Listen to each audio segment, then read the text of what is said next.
Hi guys, what's up? It's Ruby, and today we are going to be talking about one of my favorite subjects, which is planners. I am such an advocate for everybody owning one of these, although maybe not this specific one. As much as I love my planner right here, which I'm going to talk about in a second, there are so many other options, and a lot of people have asked me to do a updated video on like planners. I think I made a video quite a few years ago about how I organize my own, but today I wanted to do something a little different and talk about kind of like your guide to your first planner. And just kind of like how to get your life together and get organized, because that is really something that I am quite passionate about, and I have made a few videos here and there on this channel about different ways you can organize your life and just make it a little bit more like easy to navigate. And so a big part of that for me in my life is having a planner. So without further ado, let's just get into the video. First, I want to cover a question that a lot of people definitely have, and that is, why do I really need a planner? Well, let me just get into this right here. First of all, if you are a visual learner like me, writing things down helps me remember things so much easier than just like saying something out loud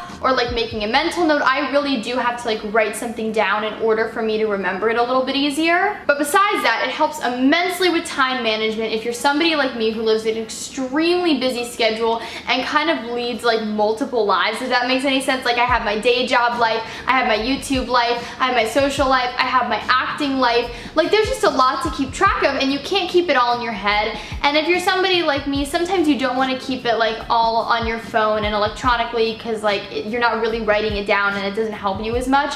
A planner is just a must. If you're a student, whether that be in high school or in college, and you have tons of academic things and assignments to keep track of, and you don't have a planner, I don't know how you're surviving. Alright, so when it comes to your first planner, choose a style that best supports you and your life and what you're interested in, rather than like what's trending. So currently, bullet journals are like the thing, and a lot of you guys have probably seen them on like Tumblr and Instagram and YouTube, but quite frankly, bullet journals stress me the heck out. I'm not an artistic like person when it comes to drawing and calligraphy and fonts, and so bullet journals for me, I really don't like the idea of them and like having to like design my own planner month after month. So I like a little bit more of a structured planner. I feel like I couldn't talk for a second. But if you think a bullet journal will work for you, hey, go ahead. But don't feel like you necessarily have to follow the trends. You can still totally like get just as much use out of a more structured planner. So the one that I have here, I actually got from Papyrus. This is the planner that I am using for this year currently. It's just a 2018 through 2019 planner. Now what I love a lot about this planner, and what kind of ties into my second tip, is make sure that you get a planner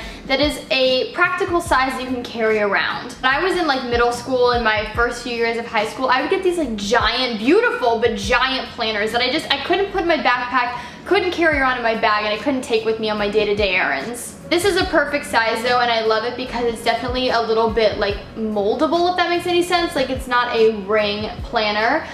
It's really, really nice, and it's like a good size. You know, here's like what a typical layout looks like. You have your days of the week here, and then a whole page for notes. So I really like the way that that's laid out. There's enough space for you to write a lot in here, but you can still carry it around with you. It's very, very portable. My next tip is to definitely set up some sort of color coding system in your planner, but don't get carried away, because then it can get way too hard to keep up with your planner. So I have a very simple color coding system, and I actually have it right here in the front of my planner. So on the front page, I have this little thing that says color code, and then it says what each color means for me. So black is my work schedule, pink is my YouTube schedule, blue is for social events, and then purple is for traveling and my acting schedule. And then the pens that I use for that, I actually just ordered these off of Amazon. I believe they're from the brand SIPA, S-I-P-A, and they're just these very, very thin pencils, and then they have the colors on the bottom,